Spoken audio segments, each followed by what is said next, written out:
وہابی کسے کہتے ہیں؟ حیرت کی بات ہے کہ اتنا عرصہ لاہور میں رہتے وہابی کو آپ نہیں جانتے۔ اصل میں ایک شخص تھا کوفے کا رہنے والا جس کا نام عبد الوہاب تھا۔ عبد الوہاب کے یہاں ایک لڑکا پیدا ہوا اور عبد الوہاب نے اس لڑکے کا نام محمد رکھا۔ یہی وہ شخص تھا کہ جس نے پڑھنے لکھنے کے بعد میں لوگوں کو گمراہی کی جانب اس نے ترغیب دلائی۔ اگر آپ کو فرصت ملے تو آپ اگر تفصیل کو پڑھیں تو آپ حقیقت تک پہنچ جائیں گے کہ یہ وہابیت نے جنم کیسے لیا۔ مثال کے طور پر آپ جانتے ہیں کہ سلطنت عثمانیہ ایک عظیم الشان سلطنت عثمانیہ تھی۔ جب برٹش گورنمنٹ کی ٹوٹ پھوٹ شروع ہوئی تو انہوں نے برطانیہ نے کیا کیا کہ اپنی ایک نو آبادیاتی منسٹری قائم کی، اور اپنی اس منسٹری میں بے شمار جاسوسوں کو مسلمانوں کی تباہ اور مسلمانوں کی سلطنتوں کو تباہ کرنے کے لیے انہوں نے دنیا کے ہر شہر میں بھیجا۔ اسی طریقے سے ان جاسوسوں میں ایک جاسوس کا نام ہمفرے، آپ کتاب کو ملاحظہ فرمائیے، وہ کئی زبانوں میں چھپ چکی، اگر آپ کہیں تو ہم اس کے اقتباسات آپ کو گویا انٹرنیٹ کے ذریعے سے بھی دے سکتے۔ ہمفرے نے اپنے اعترافات میں جو اس نے مظالم ڈھائے، مسلمانوں کی کیسے جاسوسی کی، سلطنت اسلامیہ کو کیسے توڑا، کیسے اس نے عربی پڑھی، کیسے اس نے استنبول میں رہ کر ایک شیخ سے ترکی زبان سیکھی، اس کو اگر آپ پڑھیں تو اس نے بڑی تفصیل سے لکھا کہ میں عراق گیا اور عراق میں میری ملاقات محمد بن عبد الوہاب سے ہوئی۔ میں نے محمد بن عبد الوہاب پر یہ گفتگو کی کہ شراب جو ہے وہ حرام نہیں، اور میں نے اس کو قرآن مجید اور حدیث سے یہ ثابت کر دیا کہ شراب حرام نہیں، اور اس کو میں نے شراب پلائی۔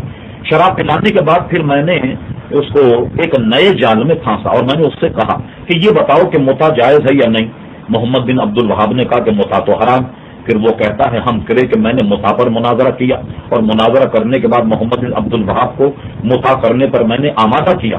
اور اسی طرح نو آبادیاتی منسٹری میں ایک بہت حسین جمیل ایک عورت تھی جو ہمارے ساتھ جاسوسی کام کرتی تھی، تو میں نے اس سے اس کی شادی بھی کرا دی، تو اس نے وہ متا بھی کروایا۔ اس طریقے سے پھر وہ کہتا ہے کہ میں نے اس کے ذہن میں یہ بات ڈالی کہ تم بہت بڑی اسکالر ہو اور اللہ تبارک و تعالیٰ نے کسی عظیم کام کے لیے تم کو پیدا کیا، اور اس نے کہا میں نے اس کو یہ جھانسا دیا کہ تم ایسے ہو جیسے امیر المومنین حضرت عمر رضی اللہ تعالیٰ عنہ ہیں۔ اور اس طریقے سے غبارے نے ہوا بھرنے کے بعد انگریزوں نے اس کو نجد کی سرزمین پر لا کر استعمال کیا۔ اس کی کتاب قدیمی بھی ہمارے پاس موجود ہے اور آج کل جو چھپتی ہے وہ بھی موجود ہے، جس کا نام کتاب التوحید۔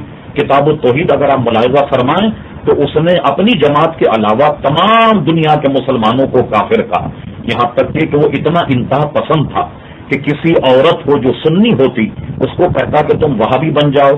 جب وہ وہابی بن جاتی تو اس کا سر مونڈ دیتا، کہتا کہ یہ اس کے زمانے جاہلیت کے بعد، اس سے اس کی انتہا پسندی کا اندازہ لگائیے۔ علامہ ابن عابدین ابن شامی، جن کی فتوی کی کتاب ابن شامی سے کوئی دارالفتاوی مستغنی نہیں ہو سکتا، علامہ شامی نے اپنے مقدمے میں بھی اس کا ذکر فرمایا۔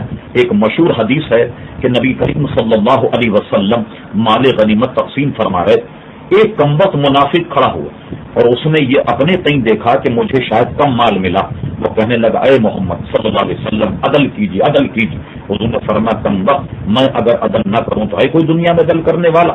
حضرت عمر رضی اللہ عنہ اس پر تلوار سوت لی، کہا حضور ماروں اس کی گردن؟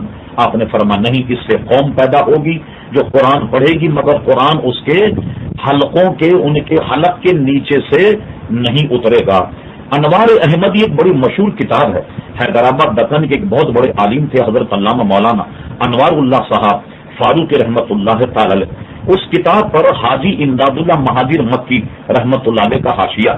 دنیا بھر کے وہابی حاجی امداد اللہ مہاجر مکی کو اپنا پیشوا اپنا امام مانتے ہیں۔ انوار احمدیہ پر حاجی امداد اللہ کی تقریر ہے، اور اس میں مولانا انوار اللہ صاحب نے لکھا کہ جس شخص پر حضرت عمر رضی اللہ عنہ کے قتل کرنے کے لیے تلوار سوتی تھی اسی کی اولاد سے محمد بن عبد الوہاب پیدا ہوا، اور اس لیے چونکہ وہ ابن عبد الوہاب کہلاتا تھا لہذا اس کے ماننے والے کو لوگ وہابی کہنے لگ گئے۔